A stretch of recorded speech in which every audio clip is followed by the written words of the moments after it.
She was young, full of life, and had dreams of a future that she would never get to see. Nikki Kuhnhausen was just 17 years old when she went missing after what seemed like an ordinary night. But nothing about that night was ordinary. Hours after meeting a man she thought was just another connection, she was gone, vanishing without a trace. Days turned into weeks. Weeks turned into months. Her mother waited by the phone, hoping for the call that never came. Then 6 months later, deep in the Washington wilderness, a discovery was made. Human remains, a tattered hair scrunchie, and the horrifying truth that everyone feared.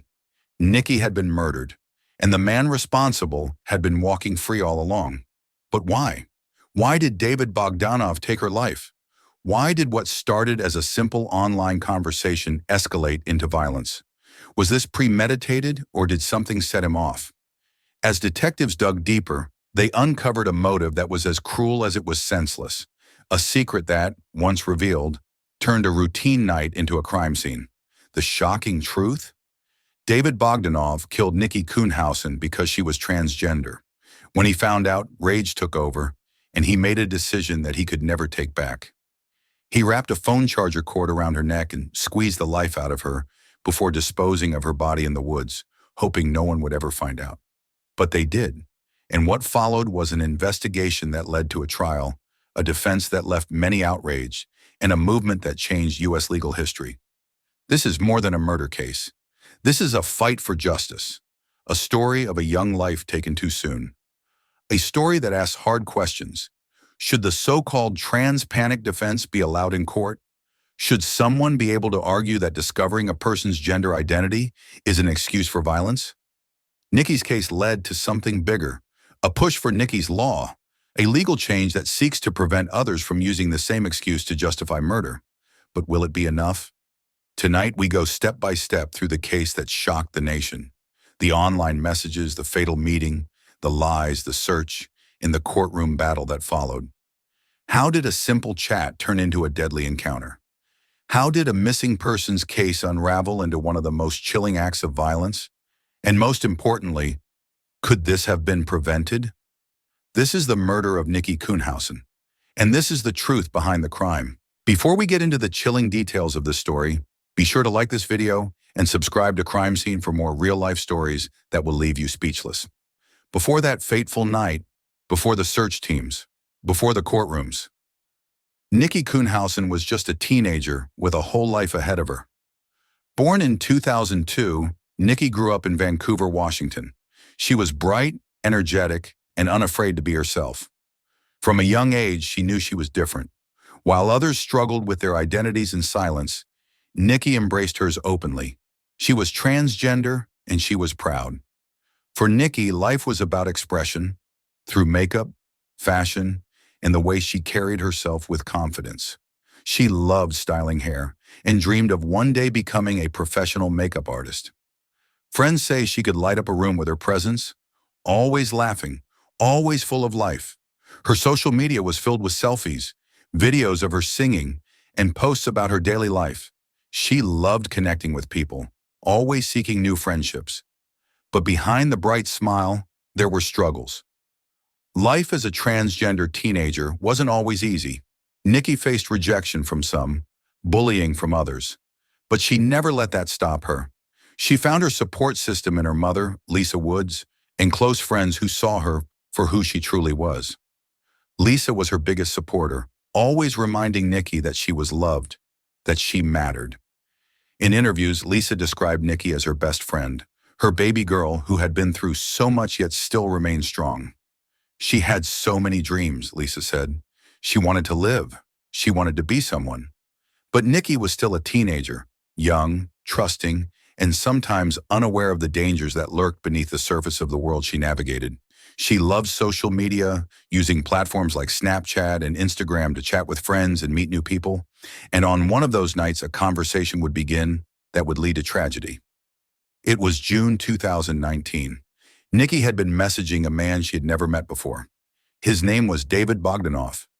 He was older, in his 20s, and from first impressions, he seemed interested in her. The details of their conversations are still unclear. But what we do know is this. On June 5th, Nikki left home to meet him, and she never came back. What happened in those final hours? What did David Bogdanov say to Nikki? And at what moment did everything change? The answers would come months later, but by then it would be too late. It was June 5th, 2019, a warm summer night in Vancouver, Washington. The kind of night where the streets were quiet, the city lights flickered in the distance, and most people were settling in for the evening. But for Nikki Kuhnhausen, the night was just beginning. She had been talking to a man named David Bogdanov. He was older, in his mid-20s, and from their brief online exchanges, he seemed interested. Their conversation started on Snapchat, a few messages back and forth, nothing unusual. We may never know exactly what was said in those messages, but we do know this.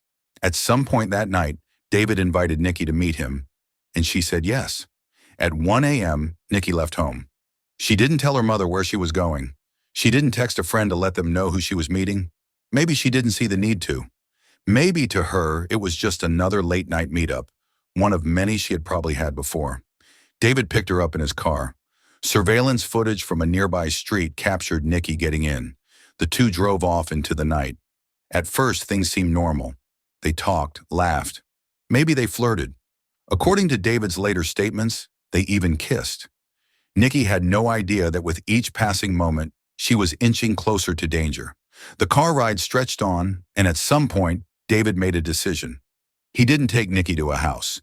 He didn't take her to a restaurant or a bar. Instead, he drove her to a secluded area, away from the city, away from prying eyes. What happened next would change everything. David would later claim that it was in this moment, somewhere inside his van, parked in the darkness, that he discovered Nikki was transgender, and that's when his demeanor changed. We don't know if it was an argument, if there were raised voices, if Nikki realized what was about to happen.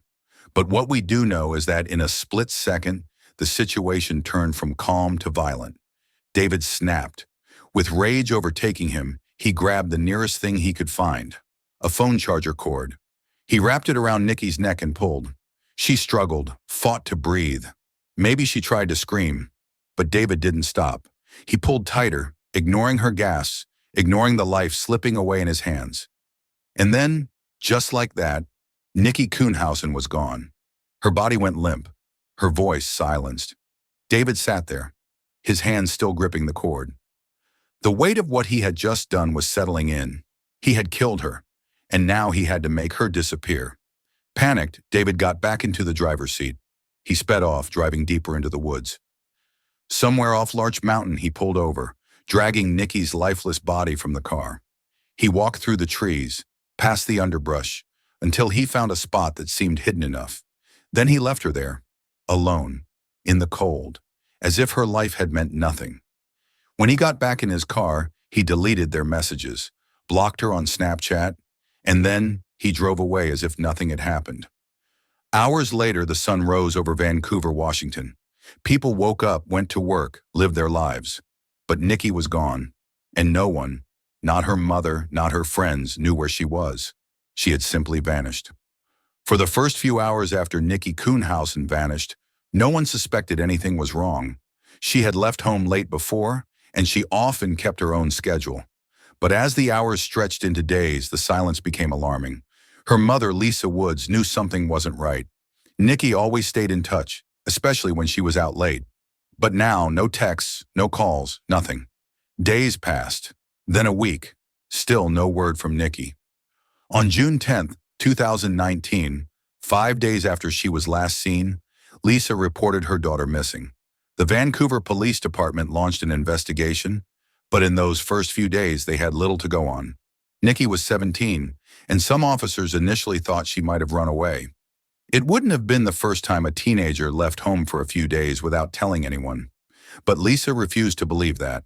Nikki wouldn't just vanish without a trace, not like this. Then investigators received their first break. They began tracing Nikki's last known digital footprint. The first clue? Her Snapchat messages. Detectives combed through Nikki's account and discovered her final conversation had been with a man named David Bogdanov. He was the last person to talk to her, the last person to see her alive. Now police needed to find him. David, however, was nowhere to be found. He wasn't answering calls. He wasn't showing up to work. It was as if he had disappeared. Detectives dug deeper into his records, searching for any sign of where he might have gone. That's when they discovered something strange. Shortly after Nikki's disappearance, David had abruptly left the country. He had boarded a plane and flown to Ukraine, his family's homeland. The timing was suspicious. A teenage girl goes missing, and the last person to see her alive suddenly flees the country. That wasn't a coincidence. That was a red flag. At this point, Nikki's case was no longer a simple missing person report. Detectives believed something far worse had happened. But they had no body, no crime scene, just a name and a vanished suspect. For months, Nikki's family held on to hope. They put up missing posters, pleaded for answers, and begged the public for help. But the leads dried up. Then on December 7th, 2019, 6 months after Nikki had vanished, a breakthrough. A group of people hiking on Larch Mountain, a remote area east of Vancouver, stumbled upon something disturbing. Bones, scattered in the brush. They called the police, who arrived and cordoned off the scene. Detectives sifted through the remains, searching for anything that could identify the victim. It didn't take long. Among the bones was a piece of hair still wrapped in a phone charger cord. Forensics confirmed what Nikki's family had feared all along. It was her. After 6 months of uncertainty, her body had finally been found. But now police needed to prove who had put her there. With new evidence in hand, detectives focused their attention back on David Bogdanov. By this time, David had returned to the United States. He thought he had escaped suspicion. He thought Nikki's disappearance would be forgotten. But the discovery of her remains changed everything. On December 17, 2019, police arrested David Bogdanov. At first, he denied everything. He admitted he had met Nikki that night, but he claimed she had left on her own. He said he had nothing to do with her disappearance, but the evidence told a different story. His phone records showed he had been near Larch Mountain on the night of June 6th, the same place where Nikki's body was found months later. And that wasn't all. His social media activity revealed something chilling. Just hours after Nikki was killed, David had posted anti-LGBTQ+ messages on Facebook. It was clear Nikki had died because of who she was.